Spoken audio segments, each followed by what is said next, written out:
Buat teman-temanku yang baru gabung, bisa cek di playlist untuk urutan videonya, dan bisa juga cek di playlist untuk judul barunya. Bab 5454, Para Ahli Alam Semesta yang Kacau. Lu Ming hanya bisa terus menunggu.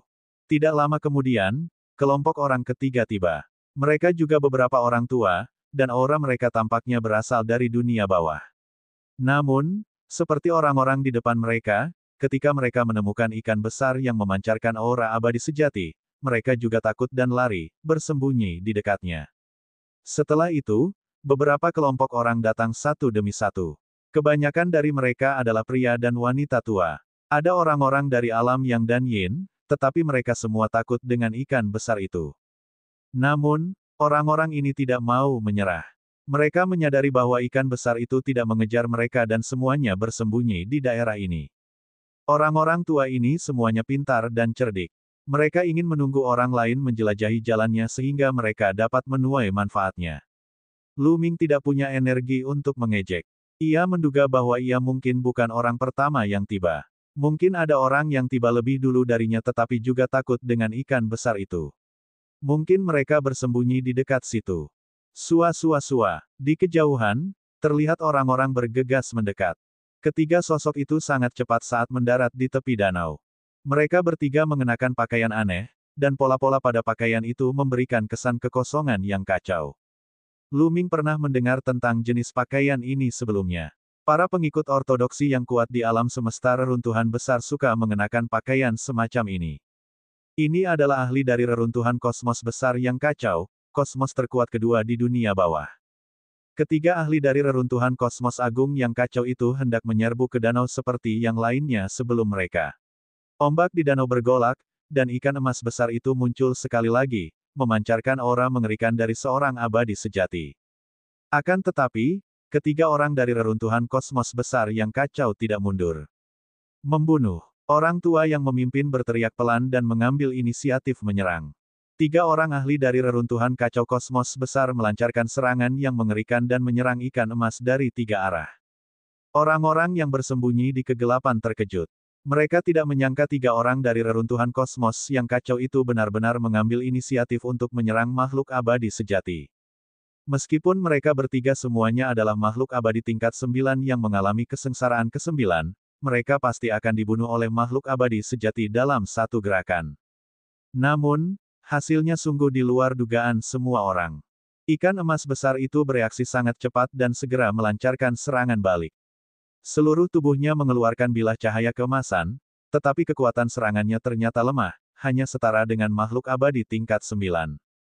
Menghadapi serangan gabungan dari tiga makhluk abadi tingkat 9 dari alam semesta kekacauan besar, ikan emas itu berada dalam posisi yang tidak menguntungkan. Ia terus mundur, dan sisik-sisiknya patah, menyebabkan darah mengalir. Aduh! Pada akhirnya, tetua pendek dan gemuk terkuat di reruntuhan kosmos besar yang kacau memenggal kepala ikan besar itu dengan satu serangan, membunuhnya. 29 makhluk abadi tingkat kesengsaraan lainnya masing-masing mengeluarkan botol giok dan menampung darah ikan besar ke dalam botol giok. Dalam kegelapan, semua orang terdiam.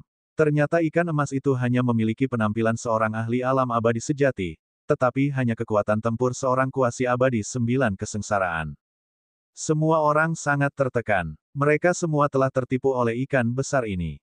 Jika mereka tahu bahwa ia hanya memiliki kekuatan tempur seperti makhluk abadi tingkat 9, mereka akan membunuhnya. Dia masih perlu bersembunyi. Itulah buah kenaikan yang abadi. Lu Ming tiba-tiba punya ide. Dia pernah mendengar sebelumnya bahwa buah ascension yang abadi dapat mengubah makhluk biasa menjadi abadi dalam sekejap. Itu adalah keajaiban yang luar biasa. Namun, makhluk abadi semacam ini memiliki alam tetapi tidak memiliki kekuatan tempur. Dengan kekuatan abadi yang kuat, ia hanya memiliki kekuatan tempur dari makhluk abadi tingkat 9. Seberapa miripnya dengan ikan besar itu? Lu Ming memperkirakan bahwa ikan besar itu kemungkinan besar telah menelan buah kenaikan abadi dan mencapai status abadi sejati. Mengenai reruntuhan kosmos yang kacau, seseorang mungkin pernah berada di sana 300 tahun bintang yang lalu atau mengetahui cerita di dalamnya. Mereka hanya berani bergerak setelah mengetahui kekuatan sebenarnya dari ikan besar itu. Setelah membunuh ikan besar itu, ketiga ahli dari reruntuhan kacau kosmos besar bergegas ke danau dan menuju pohon buah Ascension abadi. Dalam kegelapan, banyak orang tidak dapat menahan diri lagi. Mereka takut bahwa 3 orang dari reruntuhan kosmos yang kacau akan memperoleh buah Ascension yang abadi, jadi mereka ingin bergegas keluar dan memperjuangkannya. Akan tetapi, saat beberapa orang hendak bergerak, terjadi perubahan lain di danau. Air danau bergolak saat sosok-sosok raksasa muncul satu demi satu. Aura mengerikan mereka memenuhi udara. Semuanya ikan mas besar, jumlahnya ada 18. 18 ikan besar itu semuanya memancarkan aura keabadian sejati. Jika seseorang tidak mengetahui cerita di dalamnya, mereka mungkin akan ketakutan setengah mati. Mereka yang ingin bergerak dalam kegelapan segera mengurungkan niat itu dan terus bersembunyi. Sekalipun ke-18 ikan besar itu hanya memiliki kekuatan tempur seperti makhluk abadi 9 kesengsaraan, mereka tetap merupakan kekuatan yang harus diperhitungkan. Bukankah lebih baik membiarkan penduduk reruntuhan kacau kosmos besar dan ikan besar bertarung sampai kedua belah pihak terluka? Sekalipun tidak berhasil, itu bisa melemahkan kekuatan ikan besar. Gugu. Begitu 18 ikan besar itu muncul, mereka mengeluarkan suara-suara aneh. Tubuh mereka bersinar dan mengeluarkan sejumlah besar bilah cahaya, membunuh 3 ahli dari reruntuhan kosmos yang kacau balau. Boneka kekacauan. Pria tua bertubuh pendek dan gemuk itu berteriak pelan. Dengan lambaian tangannya, 6 sosok terbang keluar dari tangannya. Itu 6 boneka. Ketika boneka-boneka itu terbang keluar, lelaki tua bertubuh pendek dan gemuk itu memeras darahnya sendiri dan terbang ke dalam boneka-boneka itu. Keenam boneka itu segera memancarkan aura yang sama seperti lelaki tua bertubuh pendek dan gemuk itu, dan mereka juga sangat kuat. Mereka masing-masing bertarung dengan seekor ikan besar. 2 tetua lainnya dari reruntuhan kacau kosmos besar juga mengeluarkan 4 boneka dan menyuntikkan darah mereka sendiri ke dalam boneka tersebut agar mereka bisa melawan ikan besar. Ketiga sosok lelaki tua itu berkelebat ketika mereka bergegas menuju pohon buah Ascension abadi di tengah danau. Itu jenis boneka seperti itu. Mata Luming berkedip. Dia merasa boneka ini tidak asing. Saat itu, di medan perang tingkat abadi, dia dan Darkross sengaja jatuh ke tangan orang-orang dari kosmos besar yang jahat. Darkross telah berencana untuk memasuki istana bawah tanah, tetapi pada akhirnya, orang-orang dari kosmos besar yang jahat telah mengeluarkan 2 boneka dan menghancurkan rencananya. Boneka ini sangat mirip dengan boneka yang diambil oleh 3 tetua kosmos besar reruntuhan kacau. Total ada 14 boneka, dan 14 ikan besar terjerat. Ketiganya bergegas maju, tetapi mereka dihalangi oleh 4 ikan besar yang tersisa. Kalian berdua biarkan ikan-ikan besar ini sibuk, aku akan pergi memetik buah abadi. Lelaki tua bertubuh pendek dan gemuk itu menggeram dan tiba-tiba menyerang. Ia menebas 2 kali berturut-turut, memaksa 2 ikan besar itu mundur. 2 ekor lainnya dengan cepat menyusul dan menjerat keempat ikan besar itu dengan sekuat tenaga. Ikan emas memiliki serangan sederhana dan hanya bisa menembakkan bilah cahaya keemasan. Mereka memiliki kekuatan besar tetapi tidak tahu cara menggunakannya. Sosok lelaki tua pendek dan gemuk itu berkedip beberapa kali, melompati ikan besar, dan bergegas menuju buah Ascension yang abadi. Kekuatan tempur lelaki tua bertubuh pendek dan gemuk ini sangat kuat. Dia jelas lebih kuat dari makhluk abadi biasa yang sudah mencapai tingkat 9 kesengsaraan dan dengan cepat mendekati pohon buah Ascension yang abadi. Beberapa orang dalam kegelapan hampir tidak dapat menahan diri, tetapi pada saat ini, sesosok emas bergegas keluar dari danau. Ikan itu juga merupakan ikan emas besar, tetapi lebih besar dari ikan besar lainnya. Kepalanya tajam, seperti pedang emas, dan menusuk lelaki tua yang pendek dan gemuk itu. Ledakan. Lelaki tua bertubuh pendek dan gemuk itu menebas sekuat tenaga, menghantam ikan emas itu. Ledakan dahsyat meletus, menimbulkan gelombang besar. Lelaki tua yang pendek dan gemuk itu sebenarnya bukan tandingannya, dan sosoknya mundur dengan cepat. Sisik ikan itu benar-benar terbuka. Dengan sekali goncangan, semuanya beterbangan seperti pedang tajam yang tak terhitung jumlahnya, menebas si tua yang pendek dan gemuk itu. Bab 5455 Kerjasama. Sialan, Raja Ikan. Lelaki tua bertubuh pendek dan gemuk itu berteriak. Seluruh tubuhnya bersinar saat ia meningkatkan kekuatan tempurnya hingga ekstrim. Ia dengan gila-gilaan menebas dengan pedangnya. Dalam sekejap, ratusan cahaya pedang ditebaskan, berbenturan dengan sisik emas. Namun, sisik emas itu terlalu banyak. Pria tua bertubuh pendek dan gemuk itu tidak dapat menangkis semuanya. Puff! Lelaki tua bertubuh pendek dan gemuk itu terkena serangan sisik emas satu demi satu. Beberapa luka muncul di tubuhnya, dan darah mengalir keluar. Wajah tetua bertubuh pendek dan gemuk itu pucat pasi saat ia memuntahkan seteguk besar darah. Tubuhnya dihancurkan oleh kekuatan yang mengerikan. Mundur. Lelaki tua bertubuh pendek dan gemuk itu menggeram dan segera mundur. Kedua lelaki tua lainnya juga mundur. Gugu-gugu. Ikan mas terbesar mulai mengeluarkan serangkaian suara, gugugu, yang keras, seolah-olah sedang memberi perintah. Ikan besar lainnya langsung menjadi gila dan mulai menyerang. Untungnya, 3 tetua dari reruntuhan kosmos yang kacau memiliki lebih dari selusin boneka. Pada akhirnya, mereka membayar harga 11 boneka untuk akhirnya meninggalkan danau. Dia pergi jauh. Ikan emas raksasa itu tidak mengejar dan terus menjaga danau. Lelaki tua bertubuh pendek dan gemuk itu duduk bersila di sebuah tempat terbuka. Ia menelan beberapa pil obat secara berurutan dan mengalirkan energinya untuk menyembuhkan luka-lukanya. Jelaslah bahwa lukanya tidak ringan. Meski tampak seperti luka ringan, namun kekuatan yang terkandung dalam ikan emas itu adalah energi abadi. Energi abadi sejati mungkin merupakan energi abadi yang paling lemah di antara semua energi abadi sejati, tetapi tetap saja itu adalah energi abadi. Ketika energi surgawi memasuki tubuhnya, kerusakan yang ditimbulkannya sangat serius. Di permukaan, lelaki tua itu hanya memiliki luka ringan, tetapi organ dalamnya telah rusak parah oleh energi abadi.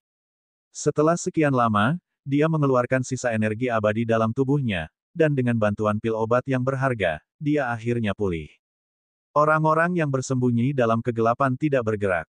Mereka dapat mengetahui bahwa ikan raja yang muncul kemudian sangat kuat, jauh lebih kuat dari ikan besar lainnya. Meskipun dia belum menjadi makhluk abadi sejati, dia jauh lebih kuat daripada makhluk abadi biasa di tingkat 9. Selain bila emas, dia tahu cara lain. Mereka semua menunggu yang lain untuk memimpin. Setelah beberapa saat, lelaki tua yang pendek dan gemuk itu pulih. Apa yang harus kita lakukan sekarang? Aku tidak menyangka Raja Ikan akan lahir kali ini. Dengan kekuatan kita, aku khawatir kita tidak sebanding dengannya. Kata lelaki tua lain dari reruntuhan kacau kosmos besar dengan ekspresi muram. Jika kita tidak bisa melakukannya, maka kita hanya bisa mencari orang lain untuk bergabung. Setelah lelaki tua yang pendek dan gemuk itu selesai berbicara, dia melihat sekelilingnya. Dia melihat ke tempat Luming dan yang lainnya bersembunyi. Kita sudah ketahuan. Banyak orang terkejut. Kalian tidak perlu bersembunyi lagi. Saat kita bertarung tadi, ada gejolak yang sangat kuat di hati kalian. Tidak dapat dihindari bahwa jejak ki bocor keluar dari tubuh kalian. Aku telah menangkap semuanya. Keluarlah, mari kita bekerja sama dan membunuh ikan emas itu. Kemudian, kita akan bertarung untuk mendapatkan buah ascension abadi dengan kemampuan kita sendiri. Suara lelaki tua gemuk pendek itu terdengar. Namun, tidak ada seorang pun yang keluar. Mereka semua berharap lelaki tua yang pendek dan gemuk itu mungkin telah menemukan orang lain, bukan mereka. Dalam hal itu, ia bisa terus bersembunyi di kegelapan dan menunggu orang lain saling membunuh dengan ikan mas. Kedua belah pihak akan menderita kerugian besar, dan mereka akan dapat meraup keuntungan tanpa melakukan apapun. Bahkan Luming pun memiliki pemikiran yang sama. Kau masih berharap pada keberuntungan. Kalau begitu aku akan menyeretmu keluar. Setelah menunggu beberapa saat, tidak ada seorang pun yang keluar. Bagaimana mungkin lelaki tua bertubuh pendek dan gemuk itu tidak tahu apa yang dipikirkan semua orang? Ia melangkah maju dan muncul di puncak gunung. Ia kemudian menamparkan puncak gunung itu. Sebuah telapak tangan besar menghantam. Pada saat ini, orang-orang yang bersembunyi di puncak gunung tidak dapat lagi bersembunyi. Mereka bergegas keluar dari puncak gunung satu demi satu, menghindari serangan telapak tangan tersebut. Total ada 3 orang dari alam yang. Mereka menatap lelaki tua bertubuh pendek dan gemuk itu dengan ekspresi muram. Lelaki tua bertubuh pendek dan gemuk itu mengabaikan mereka bertiga. Sosoknya berkelebat dan muncul di tempat lain. Ia menggunakan trik yang sama dan mengulurkan telapak tangan, memaksa orang yang bersembunyi di kegelapan itu keluar. Kemudian, lelaki tua pendek dan gemuk itu menyerang beberapa kali berturut-turut, memaksa orang-orang yang bersembunyi dalam kegelapan untuk keluar. Akhirnya, Si tetua yang pendek dan gemuk itu tiba di tempat Lu Ming bersembunyi. Ada sedikit keraguan di matanya, seolah-olah dia tidak yakin, tetapi pada akhirnya, dia tetap menyerang dengan telapak tangannya. Asyik, sebelum lelaki tua itu bisa mengajukan tawaran, Lu Ming telah bergegas keluar dan berdiri di kekosongan lain. Banyak orang yang menatap Lu Ming. Kemudian, seseorang berseru dengan suara rendah. Itu dia, itu Lu Ming. Benar sekali, aku pernah melihat gambarnya sebelumnya. Dia bahkan pernah bertarung dengan Chang Tianxia sebelumnya. Terutama orang-orang di dunia bawah, mereka semua menampakkan niat membunuh. Bukan rahasia lagi bahwa Lu Ming pernah membunuh Sang Ming Huangtian. Lu Ming sudah lama masuk dalam daftar orang yang harus dibunuh oleh klan Huangtian. Namun, tidak seorang pun bergerak.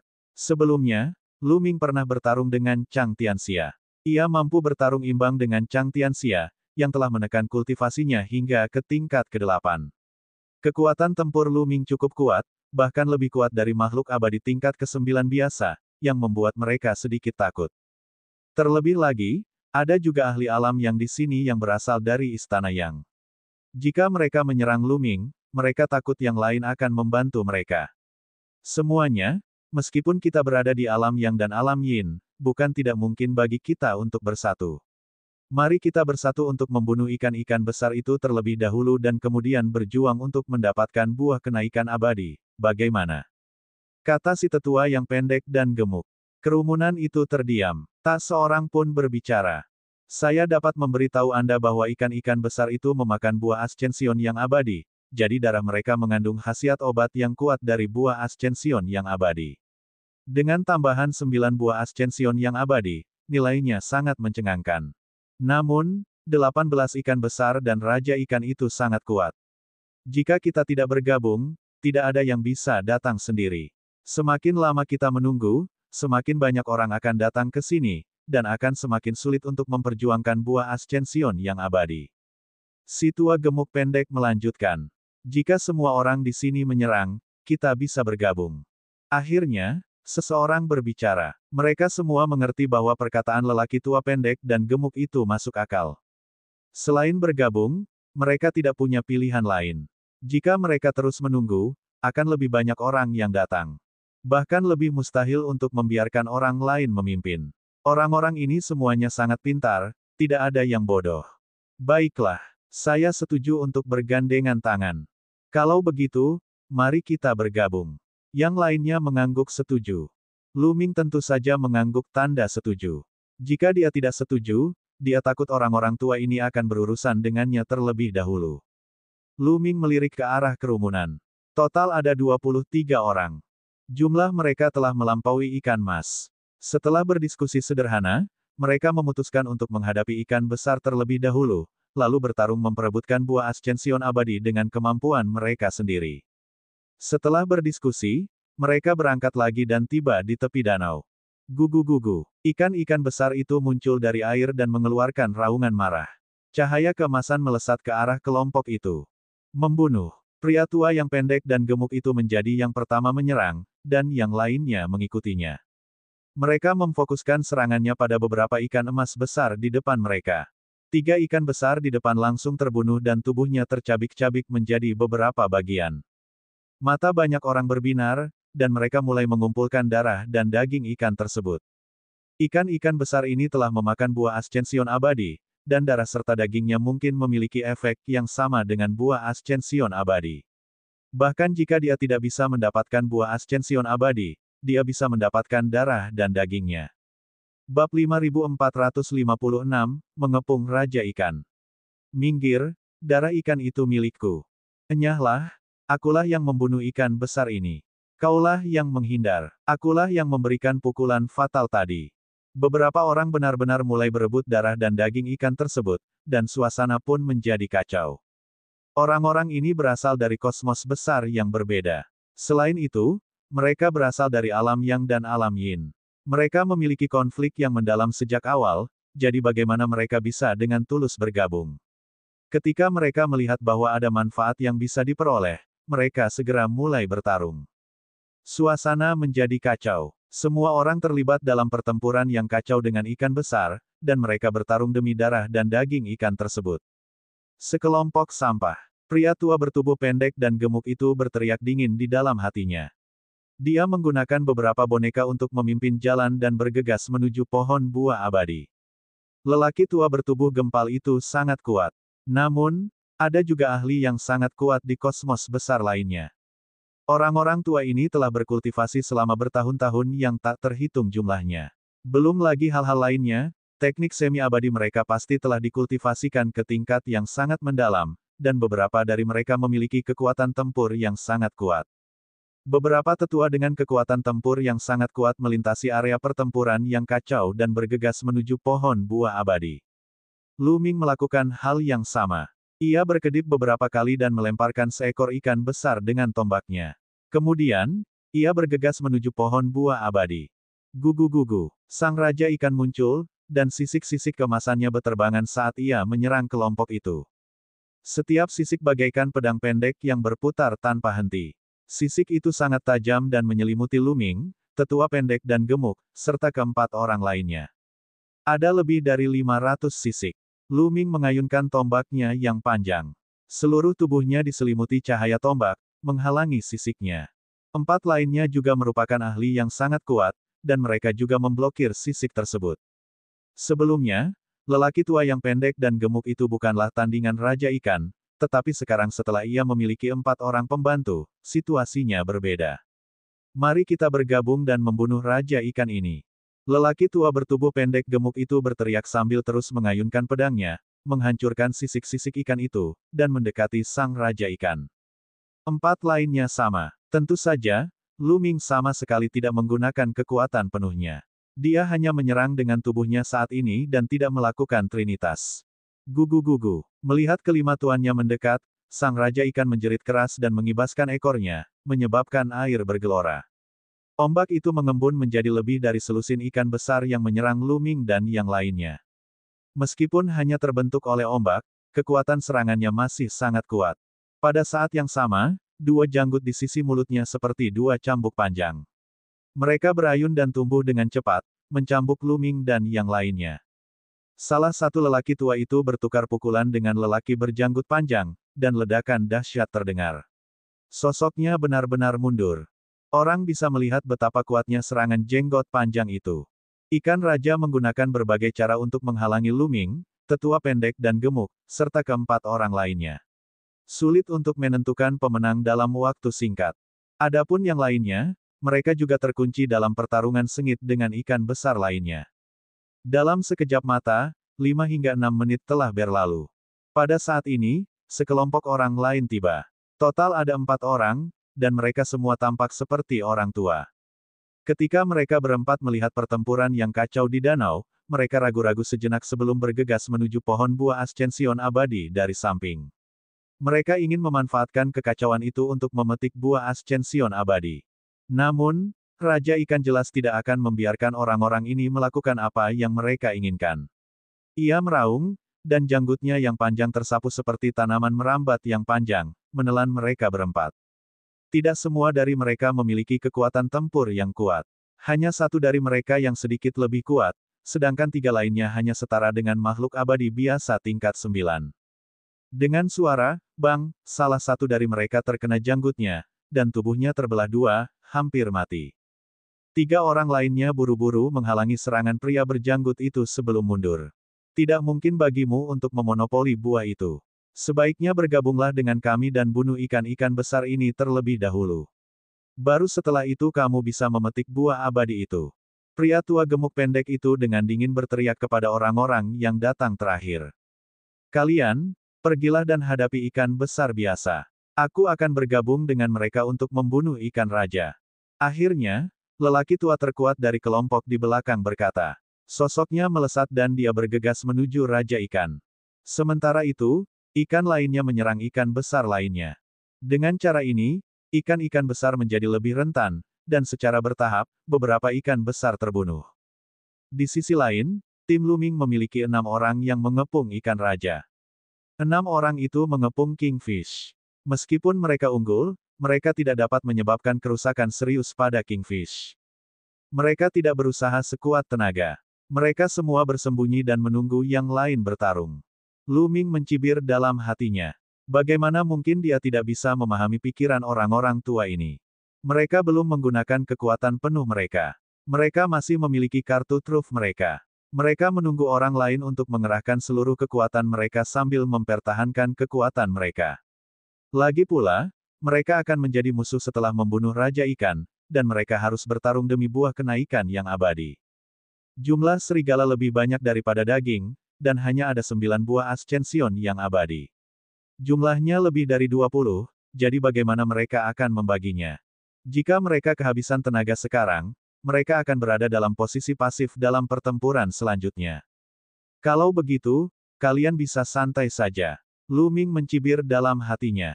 Dia tiba-tiba mengerahkan kekuatannya dan bergegas menuju ikan raja. Dia menyimpan tombaknya dan beralih menggunakan teknik tombak jari. Begitu teknik senjata jari digunakan, kekuatan serangan meningkat tajam. Cakar Lu Ming terus menebas, menghancurkan sisik-sisiknya. Bahkan ada beberapa sisik yang retak saat dia memegangnya.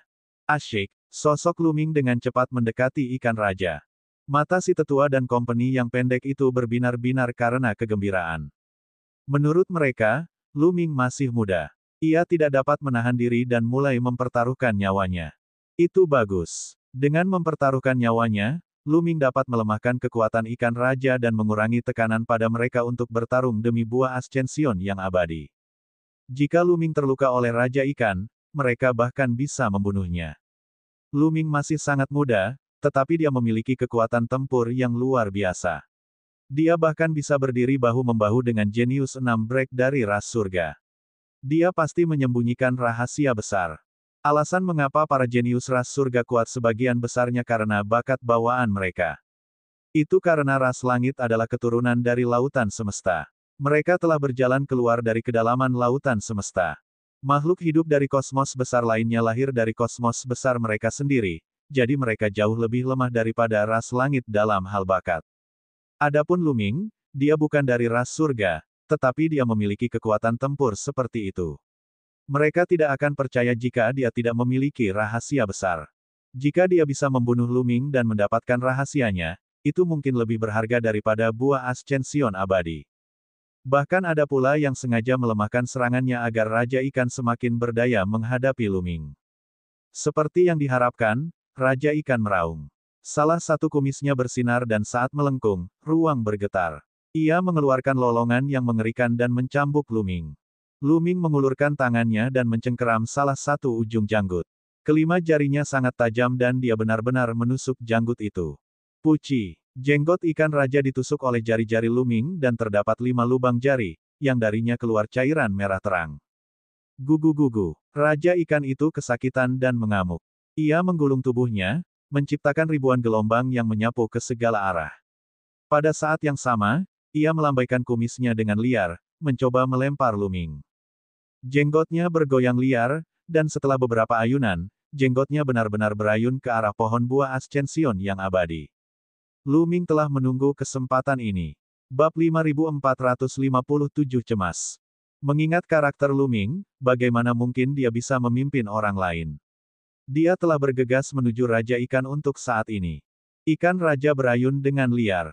Selain itu, kecerdasan ikan Raja tidak begitu tinggi sejak awal, jadi ia tidak peduli dengan arah. Setelah beberapa ayunan, dia melemparkan Lu Ming ke arah pohon buah abadi. Pada saat ini, Lu Ming melepaskan cakarnya. Dengan bantuan kekuatan kumis Raja Ikan, dia terbang cepat menuju pohon buah Ascension abadi dan menuju salah satu buahnya. Tidak bagus, aku telah ditipu. Sialan, bocah nakal ini. Tetua bertubuh pendek dan gemuk beserta yang lainnya segera tahu bahwa mereka telah jatuh ke dalam perangkap Lu Ming. Mereka sangat marah dan ingin segera menyerang. Namun, Raja Ikan menjadi gila dan menyerang mereka. Mereka sama sekali tidak bisa melewatinya. Sosok Lu Ming melesat dan dia mendarat tidak jauh dari salah satu buah Ascension abadi. Kemudian, energi asalnya mengembun menjadi tangan besar dan meraih salah satu buah Ascension abadi untuk memetiknya, tetapi dia gagal. Buah Ascension yang abadi tertanam kuat di dahan, seolah-olah telah berakar. Mustahil untuk memetiknya. Lu Ming meningkatkan kekuatannya dan mencoba 2 kali lagi tetapi gagal. Jika tidak berhasil, saya hanya bisa memotongnya. Sebuah pedang kuasi abadi 9 kesengsaraan muncul di tangan Luming dan dia menebas dahan yang telah tumbuh menjadi buah abadi. Dengan suara berdenting, pedang itu terpental kembali. Luming merasa seolah-olah dia telah menebas senjata abadi. Ketika dia melihat lagi, tidak ada bekas luka. Cabang pohon buah Ascension yang abadi sangatlah keras. Mengingat kultivasi Luming, dia tidak bisa memotongnya sama sekali. Aku tidak bisa melepaskannya, aku tidak bisa memotongnya, apa yang terjadi? Lalu bagaimana seseorang bisa mengeluarkan buah Ascension abadi 300 tahun yang lalu? Pikiran Luming berkecamuk. Ia segera menemukan sesuatu yang baru. Pada akar buah Ascension yang abadi, tempat ia terhubung ke cabang, ada bagian yang relatif hijau dan tampak cukup segar. Seluruh pohon buah Ascension abadi tidak memiliki daun selain 9 buah Ascension abadi. Seluruh pohon tampak seperti sejenis logam, memancarkan perasaan dingin. Sedikit warna hijau ini terlalu istimewa. Semua ini tampaknya terjadi sangat lambat, tetapi sebenarnya terjadi dalam sekejap mata. Luming sama sekali tidak ragu. Dia mengayunkan pedangnya ke titik hijau yang lembut itu. Dengan bunyi dentang, pedang itu terpental kembali, tetapi kali ini, dia mendapatkan sesuatu. Sebuah tanda yang dalam muncul di dahan hijau kecil, terpotong oleh pedang. Melanjutkan, Luming melakukan yang terbaik untuk menyerang. Dia menggunakan trinitas dan kekuatannya meningkat pesat. Sua-sua-sua, pedang itu berubah menjadi tirai cahaya dan menebas puluhan kali dalam sekejap. Semua tebasan mendarat di tempat yang sama. Akhirnya dahan itu dipotong dan buah kenaikan abadi ditangkap oleh Luming. Kemudian, sosok Luming melintas dan dia muncul di depan buah Ascension abadi kedua. Pada akar buah Ascension abadi ini, ada juga cabang hijau kecil, yang persis sama dengan yang sebelumnya. Tanpa berpikir panjang, Luming mengayunkan pisaunya dan menebas. Di dalam danau, mata si tetua pendek dan gemuk serta yang lainnya berwarna merah. Semua orang, apakah kalian masih akan menyembunyikan kekuatan kalian saat ini? Jika kalian terus menyembunyikan kekuatan kalian, buah kenaikan abadi akan jatuh ke tangan anak itu. Si tetua yang pendek dan gemuk itu meraung. Ayo kita gunakan kartu truf kita dan habisi Raja Ikan ini. Kalau tidak, kita bahkan tidak akan mendapatkan supnya. Benar sekali. Ayo kita lakukan semuanya. Siapapun yang ingin menyembunyikan kekuatannya dan meraup keuntungan akan menjadi musuh kita. Yang lainnya juga berteriak. Pada saat ini, mereka tidak berani menahan lagi, karena mereka cemas. Seketika, kelima lelaki tua itu menggunakan kartu truf mereka. Kekuatan tempur mereka meningkat pesat, dan ikan besar itu terpaksa mundur. Kemudian, sebilah pedang memotong tubuh ikan itu, meninggalkan luka sepanjang puluhan meter di perutnya. Kemudian, pedang tempur menembus mata ikan besar itu dan hampir menembus kepalanya. Lalu, tombak panjang, tombak halberd, Black Mountain. Orang-orang tua ini menggunakan teknik-teknik pamungkas mereka, dan mereka memang kuat. Mereka melukai Raja Ikan dengan parah. Namun, Kingfish yang terluka parah telah menjadi gila. Seluruh tubuhnya ditutupi lapisan cahaya keemasan saat ia dengan panik membalas, tampaknya mengerahkan seluruh kekuatannya. Untuk sesaat, kelima lelaki tua itu tidak dapat membunuh Raja Ikan. Sebaliknya, mereka terpaksa mundur karenanya. Kalian, ayo bantu kami. Mari kita bunuh ikan gila ini bersama-sama. Seseorang berteriak dan memanggil yang lain untuk bergabung. Sebab, saat ini, lebih dari selusin ikan besar telah terbunuh. Hanya 5 atau 6 yang masih berjuang dan tidak lagi memengaruhi situasi secara keseluruhan. Seketika lebih dari 10 tetua menyerbu ke arah ikan raja. Dengan begitu banyak ahli yang menyerang bersama dan Raja Ikan terluka parah, ia tetap tidak sebanding dengan musuh. Luka-luka semakin banyak muncul di tubuhnya, dan auranya pun semakin melemah. Pada akhirnya, dia dipotong-potong dan dibunuh. Pada saat ini, 4 buah kenaikan surgawi telah jatuh ke tangan Luming. Luming menyerbu ke arah buah Ascension abadi kelima, mengayunkan pisaunya dan menebasnya sekuat tenaga. Orang tua berbadan gempal itu dan yang lainnya pun bergegas menuju buah-buah Ascension abadi yang tersisa. Namun, hanya tersisa 4 buah Ascension abadi. Jumlahnya tidak cukup untuk dibagi. Oleh karena itu, beberapa orang secara alami bergegas menuju Luming. Nak, serahkan buah Ascension yang abadi dan aku akan mengampuni nyawamu. Itu adalah seorang lelaki tua berambut merah dengan dua mulut di wajahnya. Dia tampak sangat aneh. Ini adalah seorang ahli dari dunia bawah. Di sampingnya, ada beberapa orang tua. Pria tua berambut merah ini adalah salah satu master yang ikut serta dalam penyerangan terhadap Raja Ikan. Dia sangat kuat dan menguasai beberapa teknik kuasi abadi yang kuat. Jika kamu ingin mati, kamu bisa mencobanya. Lu Ming berkata dengan dingin, tetapi pedang di tangannya tidak berhenti. Pedang itu terus menebas bagian hijau lembut di bawah buah ascension abadi. Suara mendesing. Di sampingnya, sekelompok orang lain maju dan mengunci aura mereka pada Lu Ming. Salah satunya adalah seorang pria tua berambut putih yang mengenakan jubah Tao. Dia juga salah satu ahli yang ikut serta dalam penyerangan terhadap Raja Ikan. Di sampingnya ada dua orang tua yang juga mengenakan jubah Tao. Orang-orang ini berasal dari alam yang. Kalian juga menginginkan buah kenaikan abadiku. Lu Ming berkata dengan dingin. Lu Ming, dengan bakatmu, kau ditakdirkan untuk menjadi abadi bahkan tanpa menggunakan buah ascension abadi. Kita berbeda. Kita tidak memiliki buah ascension abadi dan mungkin tidak akan pernah bisa menembus penghalang menuju keabadian. Tolong berikan kami buah ascension abadi dan kami akan segera pergi. Kata lelaki tua berambut putih berjubah Tao itu. Anda dapat hidup selamanya tanpa buah kenaikan abadi, tetapi keluarga saya mungkin tidak dapat bertahan hidup dari kesengsaraan abadi tanpa buah kenaikan abadi. Kata Lu Ming. Dia menjelaskan bahwa pihak lainnya adalah orang dari alam yang. Dari warna pakaian mereka, orang-orang ini mungkin berasal dari kosmos besar Taiking dan tidak mempunyai dendam terhadap Lu Ming. Orang tua ini hanya melakukan ini untuk keserakahannya sendiri. Kenapa kau bicara omong kosong dengannya? Ayo serang bersama. Kita akan membunuhnya dan membagi buah ascension yang abadi secara merata. Tetua berambut merah itu berteriak. Api merah menyala keluar dari tubuhnya dan gelombang-gelombang melesat ke arah Lu Ming. Dia memegang tombak berapi di tangannya dan menyerang Lu Ming. Para tetua lainnya di belakang tetua berambut merah juga menyerang. Lu Ming, karena kau begitu keras kepala, jangan salahkan kami. Bunuh saja. Tetua berambut putih berjubah Tao berteriak dingin dan menyerang Lu Ming bersama dua orang lainnya. Bab 5458, kalian semua tetap tinggal. Jika kau mencari kematian, maka ubahlah semuanya menjadi hadiah. Tatapan mata Lu Ming berubah dingin. Dia menggunakan teknik pistol jari dan cakarnya tiba-tiba tercabut. Pada saat ini, Lu Ming berada dalam kondisi trinitas dan kekuatan tempurnya luar biasa kuat. Sebelumnya, saat Lu Ming memotong buah abadi, dia juga berada dalam kondisi trinitas. Namun, Lu Ming hanya memotong buah abadi dan tidak bertarung dengan yang lain. Yang lain tidak dapat merasakan betapa kuatnya Lu Ming. Mereka hanya menganggapnya sebagai makhluk abadi tingkat kesusahan ke-8 dengan bakat kehancuran tingkat ke-6. Seorang kuasa abadi kesusahan ke-8 seperti dia memiliki kekuatan tempur yang sangat besar, melampaui kuasa abadi kesusahan ke-9 biasa. Namun, tetua berambut putih dan tetua berambut merah adalah eksistensi yang melampaui makhluk abadi 9 kesengsaraan biasa. Menurut pendapat mereka, mereka lebih dari cukup untuk menekan Lu Ming dengan bantuan ahli lainnya. Orang-orang tua di arah lain juga tergoda untuk ikut membunuh Lu Ming.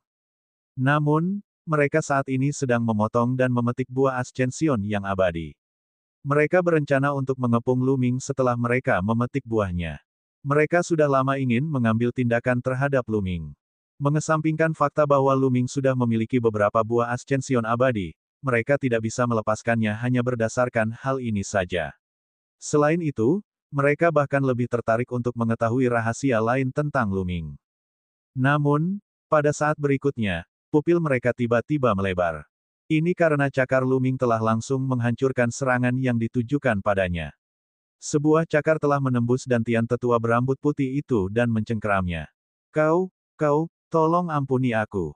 Mata tetua berambut putih itu dipenuhi ketakutan. Darah terus mengalir keluar dari mulutnya saat dia memohon belas kasihan Lu Ming. Dia tidak menyangka kekuatan tempur Lu Ming begitu mengerikan. Itu jauh di luar imajinasinya. Tentu saja, dia tidak akan menyangka bahwa Lu Ming telah mendorong kekuatan tempurnya ke puncak. Itu bukan hanya perpaduan kekuatan tiga tubuh tetapi juga perpaduan daging dan jiwanya. Lu Ming tahu betul bahwa beberapa orang tua ini tidak lemah. Tidak akan mudah untuk membunuh mereka. Oleh karena itu, dia mengeluarkan kekuatan tempur terkuatnya saat dia bergerak. Lu Ming telah menghabiskan banyak energinya dalam pertempuran dengan Sue Bian. Sulit baginya untuk melanjutkan penyatuan daging dan jiwanya. Namun, ia telah menggunakan waktu ini untuk memulihkan diri saat bepergian dan saat bersembunyi. Saat ini, ia hampir tidak dapat memanfaatkannya. Wah, Lu Ming meremasnya dengan kuat, menghancurkan akar asal orang itu. Bahkan jiwanya pun hancur. Lalu, tanpa henti, ia mencakar lelaki tua berambut merah itu.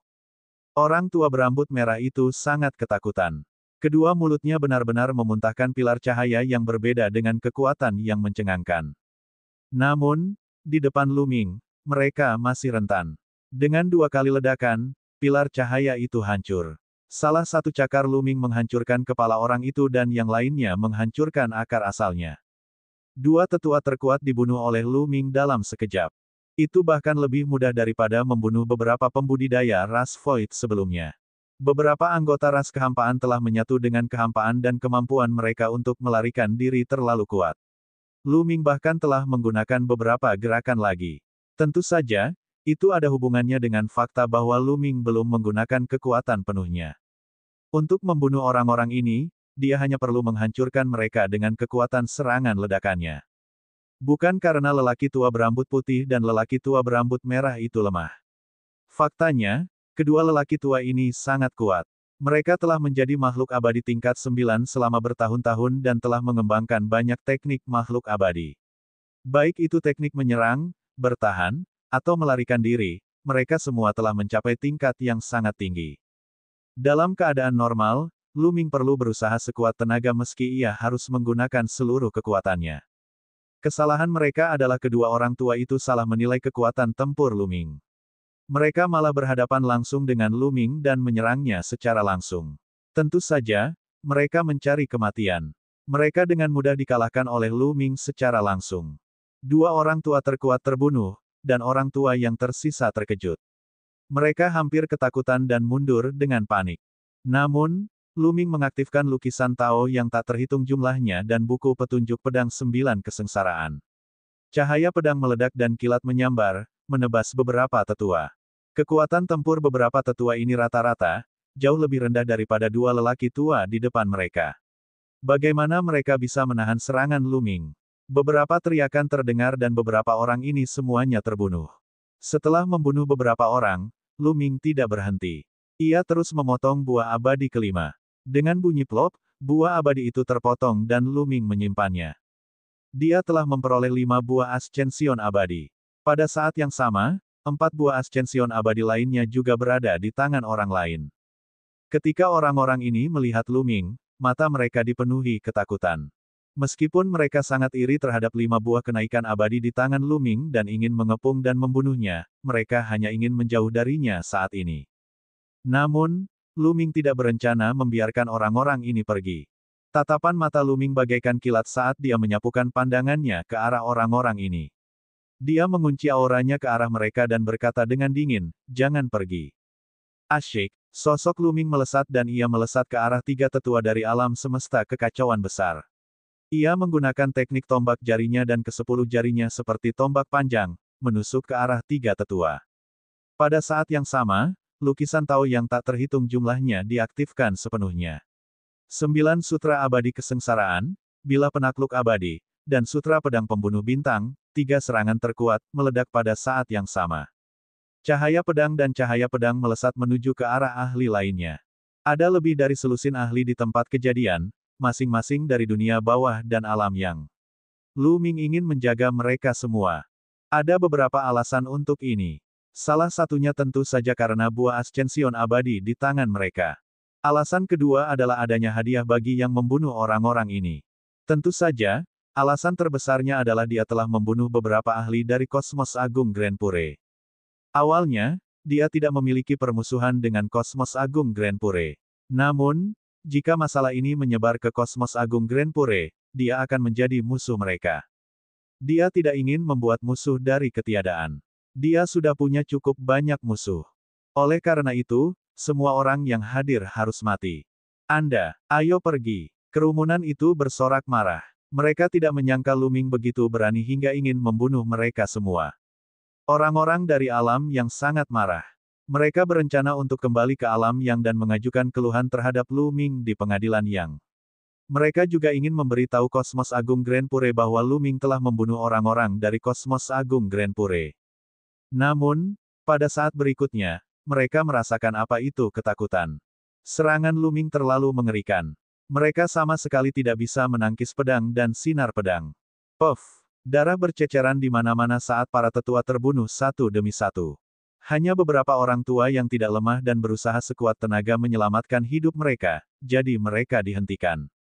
Misalnya, sesepuh pendek dan gemuk di alam semesta reruntuhan besar telah memblokir gerakan Luming, tetapi dia telah terkena dua jari Luming, meninggalkan dua lubang berdarah di tubuhnya. Adapun dua tetua kosmos besar lainnya, mereka telah terbunuh. Setelah gelombang serangan Luming, hanya tersisa 5 ahli dari Selusin. Keenamnya melarikan diri ke segala arah. Membunuh. Mati, teriak Luming. 10 jarinya terus-menerus mencengkeram dan 10 tombak tajam menutupi sesepuh pendek dan gemuk itu, sepenuhnya menghalangi jalannya. Pada saat yang sama, lukisan Tao yang tak terhitung jumlahnya diaktifkan, dan pedang serta cahaya pedang bangkit lagi, menyerang keempat ahli lainnya. Namun, keempat orang lainnya telah berpencar ke 4 arah dan mereka semua berlari menyelamatkan diri dengan kecepatan yang sangat tinggi. Terlalu sulit bagi Luming untuk menghentikan mereka semua. Salah satu dari mereka berkedip cepat, berubah menjadi banyak bayangan. Dia hendak keluar dari pengepungan. Pada saat ini, cahaya pedang menyambar dan menebas orang ini. Bab 5459, Sang Pencipta, Pohon Besi, dan Buah Kristal Darah. Salah satu dari mereka berasal dari alam yang. Kemampuannya untuk melarikan diri sangat kuat dan ia berubah menjadi lapisan-lapisan bayangan dengan kecepatan yang mencengangkan. Tepat saat ia hendak melepaskan diri dari pengepungan, ia disambar cahaya pedang dan mundur. Lalu, pedang tempur muncul dan menebas pria itu. Bola-bola. Mata Luming berbinar dan dia sangat gembira. Itu terlalu tak terduga. Dia tidak menyangka akan bertemu Qiu-Qiu di sini. Benar saja, pedang perang itu adalah pedang perang Raja Manusia yang telah diubah oleh Qiu-Qiu. Sebenarnya, sebelum Luming datang ke sini, dia telah meninggalkan beberapa tanda khusus di beberapa tempat di medan perang tingkat abadi, berharap Qiu-Qiu akan melihatnya. Dari apa yang dilihatnya sekarang, entah Qiu-Qiu telah melihat tanda yang ditinggalkannya, atau telah mendengar berita tentang alam rahasia penciptaan dan bergegas mendekat. Dia mungkin berada satu langkah di belakang Luming dan masuk belakangan. Dilihat dari auranya, Qiu-Qiu juga telah mencapai tingkat ke-8, tetapi kekuatan tempurnya sangat kuat. Dengan kultivasi tingkat ke-8, ia mampu menekan lelaki tua itu dan memaksanya mundur.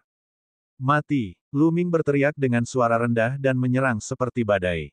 Lelaki tua dari reruntuhan kosmos yang kacau itu nyaris berhasil memblokir dua gerakan sebelum akhirnya dikalahkan. Tubuhnya tertusuk oleh 10 cahaya tombak, dan akar serta jiwanya meledak. Pada saat yang sama, dua orang tetua juga tewas di bawah pedang penakluk surgawi dan pedang pembantai bintang. Asyik, sosok Luming melintas dan dia bergegas menuju sesepuh lainnya. Orang ini sudah terluka parah akibat jurus pedang 9 kesengsaraan. Luming datang dan membunuhnya dengan satu gerakan.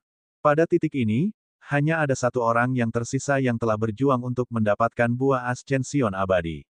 Dia ditekan oleh Qiu-Qiu sampai-sampai sulit baginya untuk melawan, dan ada beberapa luka di tubuhnya. Kekuatan Qiu-Qiu telah meningkat pesat. Dalam pertarungan dengan level yang sama, mungkin tidak akan lebih lemah dari Sixbreaker. Luming mengangguk diam-diam. Qiu-Qiu menemukan lokasi klannya dan mengolah teknik kuasi abadi yang berevolusi dari Sutra 10.000 Penyempurnaan Abadi. Tubuhnya menjadi tidak bisa dihancurkan, dan kekuatan tempurnya sangat mengerikan. Di masa lalu, kekuatan tempur Qiu-Qiu juga tidak lemah. Namun, dalam pertempuran dengan level yang sama, masih ada celah besar antara dirinya dan Sixbreak. Sekarang, celah ini telah ditarik menjadi seri. Dari sini, dapat dilihat bahwa ras Qiu-Qiu benar-benar mengerikan. Ia juga merupakan salah satu ras terkuat di medan perang tingkat abadi saat itu. Luming, lepaskan aku. Aku juga dari dunia orang hidup. Karena kita berdua dari dunia orang hidup, lepaskan aku. Aku bersumpah bahwa aku tidak akan pernah memberitahu siapapun tentang apa yang terjadi hari ini. Orang tua yang diserang Qiu itu meraung keras, matanya dipenuhi ketakutan. Saya hanya percaya bahwa orang yang sudah meninggal tidak akan memberitahu siapapun. Lu Ming tidak mau membuang-buang waktu. Dia menyerang dan membunuh orang itu. Qiu, tinggalkan tempat ini terlebih dahulu. Lu Ming membawa Qiu dan ingin pergi terlebih dahulu, kalau-kalau ada orang datang dan menemukan mereka. Namun, pada saat ini, sebuah susunan heksagonal muncul di atas kepala Lu Ming, dan sebuah kotak giok muncul. Itu adalah hadiah. Lu Ming mengulurkan tangan dan mengambilnya, menyimpannya di kota abadi tertinggi. Kemudian, dia dan Qiu segera meninggalkan tempat itu dan muncul di tempat yang tidak ada seorang pun. Qiu, apa yang kau lakukan di sini? Apakah kau melihat tanda yang kutinggalkan dan datang ke sini? Lu Ming bertanya. Tanda apa? Qiu tercengang. Aku mendengar tentang alam rahasia penciptaan. Kupikir kau tidak akan melewatkan tanah harta karun seperti itu, jadi aku datang ke sini untuk menemuimu. Namun, aku akan menjalani kesengsaraan abadiku, jadi aku datang sedikit terlambat. Saat aku datang, kau sudah memasuki alam rahasia penciptaan. Lalu bagaimana kamu menemukan pohon buah abadi? Lu Ming bertanya dengan rasa ingin tahu. Tidakkah kau pikir kami tidak mengerti? Kau selalu menempatkan keluarga dan teman-temanmu di posisi yang paling penting, jadi bagaimana mungkin kau bisa melewatkan harta karun yang menantang surga seperti buah abadi? Aku juga telah mempelajari rahasia dan lokasi pohon buah abadi dari orang lain, jadi begitu aku memasuki alam rahasia pencipta, aku datang ke sini. Seperti yang diharapkan, kau benar-benar ada di sini. Kata bola itu dengan pandangan penuh rencana. Lu Ming tersenyum dan menyentuh kepala bulat Qiu. Ia kemudian mengeluarkan kotak giok yang merupakan hadiahnya. Setelah membuka kotak giok itu, ia menyadari bahwa kotak itu penuh dengan kristal jiwa. Totalnya ada lebih dari 6.000 kristal jiwa. Lu Ming sangat gembira. Lebih dari 6.000 kristal jiwa merupakan kekayaan yang besar. Harta karun semacam ini tak ternilai harganya, dan dia tidak akan pernah mengeluh meski memilikinya terlalu banyak. Bahkan jika dia tidak membutuhkannya, masih ada yang lain. Lagi pula, jiwanya masih bisa ditingkatkan dengan kristal jiwa. Dia menyimpan kristal jiwa itu dan lebih dari 20 cincin penyimpanan muncul di tangannya. Semuanya berasal dari orang-orang tua yang telah dia bunuh sebelumnya. Dia memeriksa cincin penyimpanan satu demi satu. Seperti yang diharapkan, 4 buah ascension abadi yang tersisa semuanya ada di sana. Lu Ming telah menyimpannya. Bangkai ikan mas itu juga disimpan dalam cincin penyimpanan. Setelah melahap buah abadi, daging dan darah ikan besar itu mengandung energi yang sangat besar. Mereka setara dengan mayat orang abadi sejati. Meskipun mereka yang terlemah, mereka tetap tak ternilai harganya. Hanya ini saja berarti bahwa perjalanan ini tidak sia-sia. Setelah itu, Lu Ming duduk bersila dan mulai pulih. Alam rahasia penciptaan dipenuhi dengan bahaya. Dia telah menghabiskan banyak energi dengan menggunakan keadaan Trinitas yang terkuat. Dia harus pulih ke puncaknya sebelum dia bisa melanjutkan. Kalau tidak, kalau dia tidak bisa menggunakan status terkuat dari Trinitas, dia akan berada dalam bahaya jika bertemu dengan Sue Bian atau Genius 6 terobosan dari ras langit kuning. Meskipun kekuatan tempur Qiu sangat kuat, sangat disayangkan bahwa ia hanya seorang kuasa abadi 8 kesengsaraan. Kecepatan ini sudah cukup mengejutkan. Qiu memang cocok untuk berkultivasi di medan perang tingkat abadi. Akan tetapi, Qiu yang berada pada kesusahan ke-8, tidak dapat menandingi Sue Bian atau monster terobosan ke-6. Pada saat yang sama, di suatu tempat yang jauh di alam rahasia penciptaan, ada bukit-bukit di mana-mana. Di tengah salah satu bukit, ada pohon besi besar. Benar saja, pohon ini benar-benar pohon besi dan tidak tampak seperti itu. Cabang-cabangnya terbuat dari logam aneh dan tampak sangat aneh. Pada saat ini, sekelompok orang tiba. Mereka adalah orang-orang ras Empyrean yang dipimpin oleh 2 orang. Kedua orang ini adalah Chang Tianxia dan Chang Tian Liusa. Mereka membawa lebih dari 10 ahli kesusahan ke-9 dari ras Empyrean bersama mereka, baik muda maupun tua. Tentu saja, ada lebih banyak orang dari ras Empyrean yang telah masuk. Mereka telah berpisah dan kelompok orang ini dipimpin oleh Empyrean Xia dan Empyrean Flowing Sen.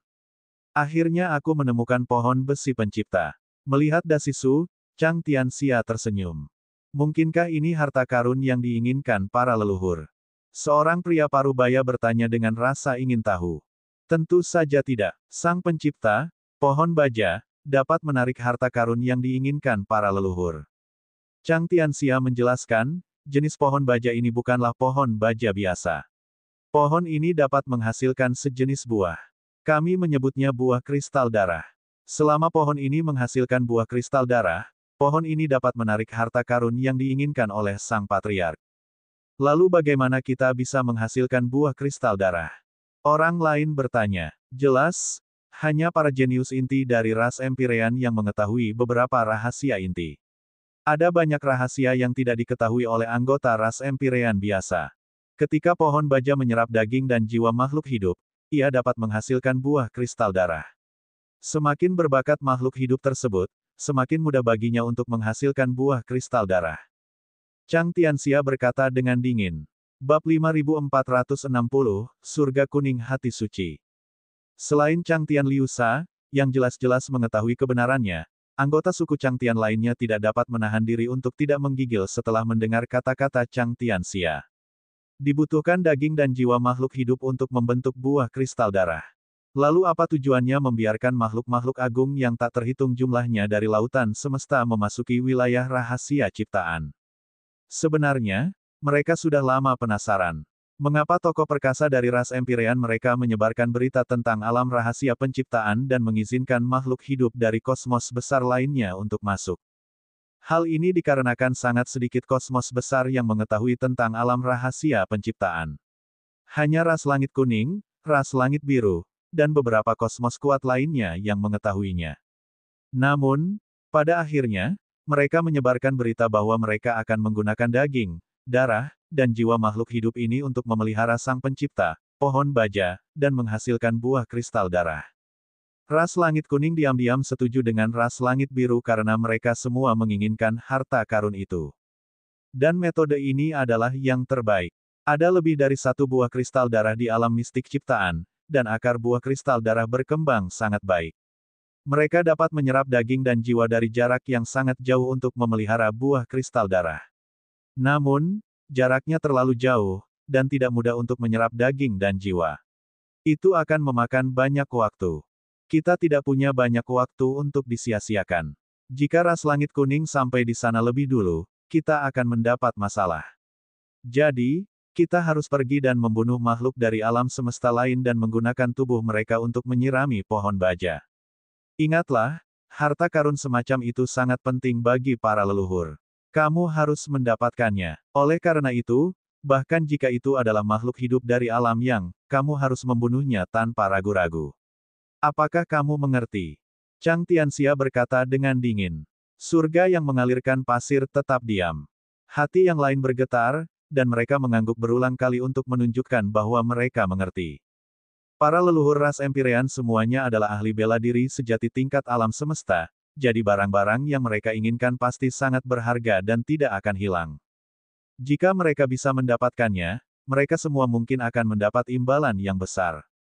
Pasir Empyrean yang mengalir, kita akan meninggalkan beberapa orang untuk menjaga pohon baja.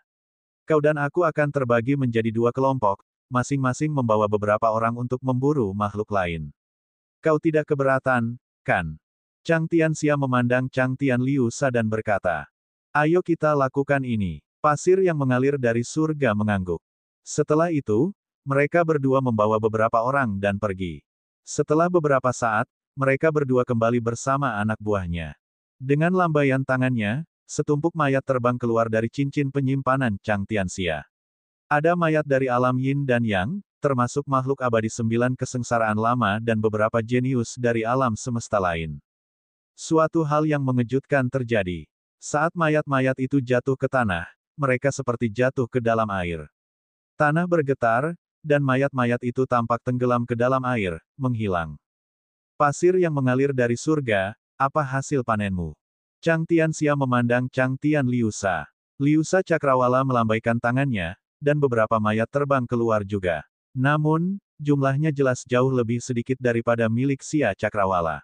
Terlebih lagi, dari aura mereka, mereka semua adalah makhluk hidup dari alam yin, dan tidak ada satupun dari mereka yang berasal dari alam yang. Pasir yang mengalir dari surga, kau tidak menyerang makhluk hidup di alam yang, kan? Kau harus tahu bahwa ini adalah tugas yang diberikan oleh leluhur tua, dan leluhur tua sangat menghargainya. Setelah selesai, itu akan membuat leluhur tua senang.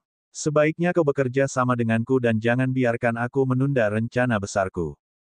Chang Tianxia berkata dengan dingin. Dia sangat tidak senang dengan Chang Tianliusa. Jika atasannya tidak mengatur agar dia bekerja sama dengan Chang Tianliusa, dia tidak akan mau bekerja sama dengannya. Menurutnya, Liusa dari surga memang berbakat, tetapi dia terlalu pelin-pelan dan bimbang. Dia tidak akan mampu mencapai hal-hal besar. Aku belum pernah bertemu siapapun dari alam yang. Surga mengalirkan pasir menjawab. Benarkah begitu? Chang Tianxia mencibir dan tidak mengatakan apa-apa lagi. Pada saat ini, setelah pohon baja menyerap saripati daging dan darah, seluruh tubuhnya memancarkan cahaya merah darah. Kemudian, cahaya ini berkumpul di suatu tempat dan menghasilkan buah.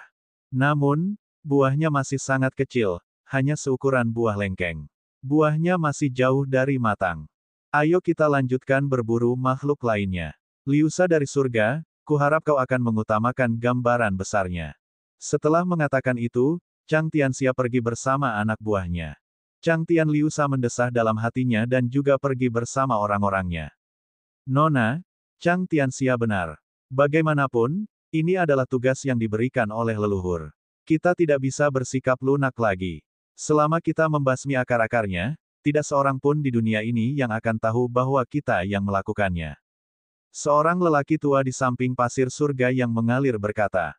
Setelah bertahun-tahun berkembang, ras Empyrean juga telah membentuk banyak faksi yang berbeda. Misalnya, beberapa orang yang dibawa Chang Tianliusa bersamanya adalah anggota faksi miliknya. Dan orang-orang yang dibawa Chang Tianxia bersamanya berasal dari faksinya. Saya tahu apa yang harus dilakukan, kata Chang Tianliusa. Kemudian, dia juga pergi bersama orang-orangnya.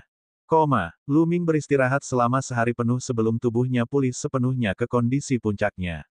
Kemudian, ia melanjutkan perjalanan dengan Qiu Qiu. Qiu Qiu berubah menjadi gelang lagi dan memakainya di pergelangan tangan Lu Ming. Dalam sekejap mata, 3 hari telah berlalu. Dalam 3 hari terakhir, Lu Ming telah pergi ke banyak tempat dan menghadapi beberapa pertempuran besar. Namun, mereka yang ingin membunuhnya semuanya mati. Dia juga menerima beberapa hadiah, yang sebagian besar berupa kristal jiwa dan darah abadi. Tentu saja, ada juga obat-obatan semi-abadi. Sayangnya, mereka tidak menemukan harta karun berharga lainnya. Mereka bahkan tidak melihat bayangan harta karun yang konon menggoda bahkan untuk kelas alam semesta. Ah! Tiba-tiba, Lu Ming mendengar teriakan yang datang dari depan. Mata Lu Ming sedikit menyipit. Dia menahan auranya dan mendekat. Saat Lu Ming sudah dekat, pertempuran hampir berakhir. Mereka berasal dari ras langit kuning. Lu Ming melihat 8 ahli ras langit kuning sekilas. Namun, hanya ada satu pemuda yang menarik perhatian Lu Ming. Ini karena orang ini memberi Lu Ming rasa bahaya. Dia adalah orang yang gila dengan 6 serangan. Yang lebih mengejutkan Lu Ming adalah orang-orang yang dibunuh oleh ras langit kuning tampaknya berasal dari dunia bawah. Lu Ming terkejut bahwa ras langit kuning akan membunuh orang-orang dari dunia bawah. Dan EBSCP, ras langit kuning sangat cepat, dan mereka dengan cepat membersihkan semua mayat makhluk dunia bawah. Apakah kau benar-benar mengetahui bahwa ada pohon besi penciptaan tak jauh dari sana? Setan 6 titik itu bertanya kepada seorang pria parubaya. Tuan Muda Sengsin, itu benar. Aku mengamatinya secara diam-diam, tetapi tempat itu sudah ditempati oleh orang-orang dari suku Empyrean. Kata pria parubaya itu. Berapa banyak orang yang ada dalam ras Empyrean? Siapa pemimpin mereka? Berapa banyak monster Six Break yang ada?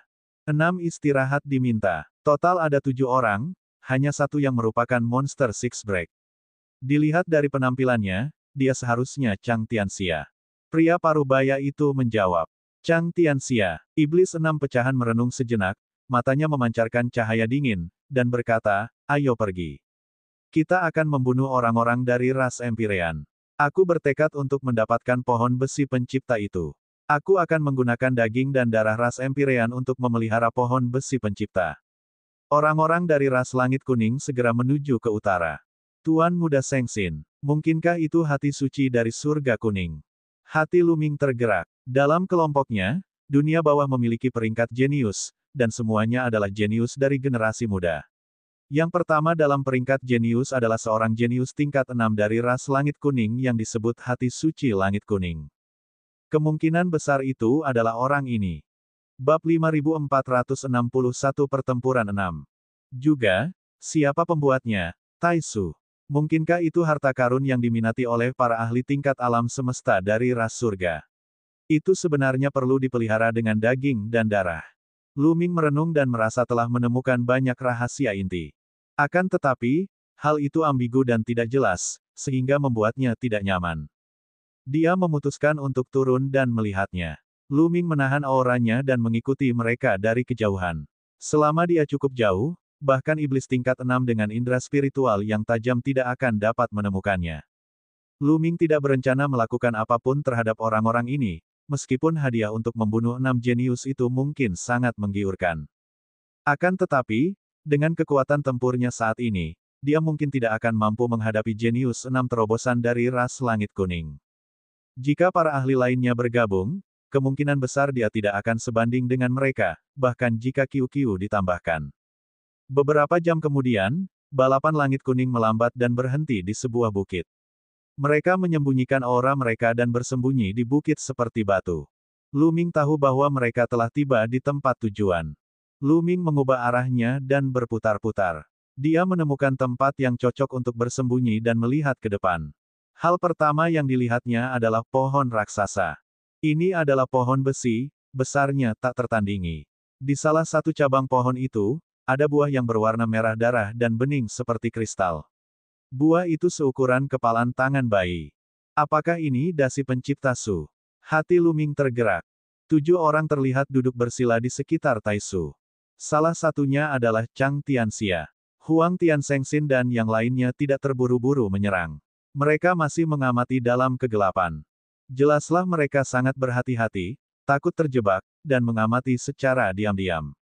Tentu saja Lu Ming tidak akan keluar untuk mengingatkan mereka. Waktu berlalu, dan 2 hari pun berlalu. Orang dapat melihat bahwa pohon baja itu masih bersinar dan buah berwarna darah itu tampak tumbuh sedikit lebih besar. Pada saat ini, Secret Heart Langit Kuning dan yang lainnya diam-diam mendiskusikan hal ini melalui transmisi suara. Mengapa orang-orang ras Empyrean tidak berkeliling dan membunuh makhluk hidup lainnya? Bukankah itu akan lebih cepat? Dugaan saya, jumlah orangnya terlalu sedikit. Mereka takut pohon baja itu akan ditempati orang lain setelah pergi, jadi mereka menjaga tempat ini. Lagi pula, pohon baja itu bisa menyerap daging dan jiwa bahkan dari jauh. Hanya saja, ia lebih lambat dalam membiakkan buah kristal darah. Benar juga, kukira ada orang lain yang berburu di sekitar sini, tetapi mereka tidak muncul selama 2 hari. Sepertinya hanya ada beberapa orang yang tersisa. Haruskah kita bergerak? Semua orang dari ras langit kuning memandang ke arah hati kudus langit kuning. 8 dari mereka adalah 7 dari ras langit luas. Jika mereka benar-benar bertarung, hasilnya tidak diketahui. Hal utama adalah apakah Huang Tianshengxin memiliki kepercayaan diri untuk menghadapi Chang Tianxia atau tidak. Kamu bisa melakukannya sekarang. Aku punya jimat Raja Abadi kali ini. Jimat itu bisa membantuku membunuh Chang Tianxia. Huang Tianshengxin berkata dengan dingin. Jimat Raja Surgawi. Yang lainnya semua terkejut dan mata mereka berbinar. Sesuai dengan namanya, jimat Raja Abadi adalah jimat yang dibentuk oleh segel milik Raja Abadi, dan kekuatannya jauh lebih kuat daripada jimat abadi sejati. Pada level mereka, jimat abadi yang sejati umumnya tidak berguna. Kekuatan jimat abadi sejati terbatas. Jimat itu dapat digunakan untuk menghadapi makhluk abadi semu di bawah kesusahan ke-6, tetapi akan sulit untuk menghadapi makhluk abadi semu di atas kesusahan ke-7. Kecuali jika keabadian sejati meninggalkan bekas yang sangat dalam, atau bahkan bekas jiwa. Namun secara umum, tidak ada makhluk abadi yang akan melakukan hal itu, karena hal itu akan menyebabkan kerugian besar bagi diri mereka sendiri. Faktanya, bahkan jimat abadi sejati yang biasa pun akan memiliki dampak yang signifikan terhadap seorang abadi sejati jika rusak. Dengan logika yang sama, Master tingkat Raja Abadi jarang meninggalkan jimat Raja Abadi untuk orang lain. Ini karena setiap terobosan ke alam Raja Abadi sangatlah sulit. Sulit untuk menerobos ke alam abadi sejati, dan 100 kali lebih sulit untuk menerobos ke alam Raja Abadi daripada menerobos ke alam abadi sejati. Bahkan seorang jenius yang menentang surga mungkin merasa sulit untuk melangkah ke alam Raja Abadi. Dan inilah saatnya dia berada di puncaknya. Sekali dia terluka, makin mustahil baginya untuk menerobos. Karena alasan ini, para master alam Raja Surgawi akan selalu menjaga diri mereka dalam kondisi puncak dan tidak akan membagikan jimat Raja Surgawi atau meninggalkan jejak. Ini karena begitu tanda itu rusak, Raja Abadi itu sendiri juga akan terpengaruh. Pengaruh sekecil apapun kemungkinan besar akan membuat mereka mandek selamanya, tidak dapat membuat terobosan.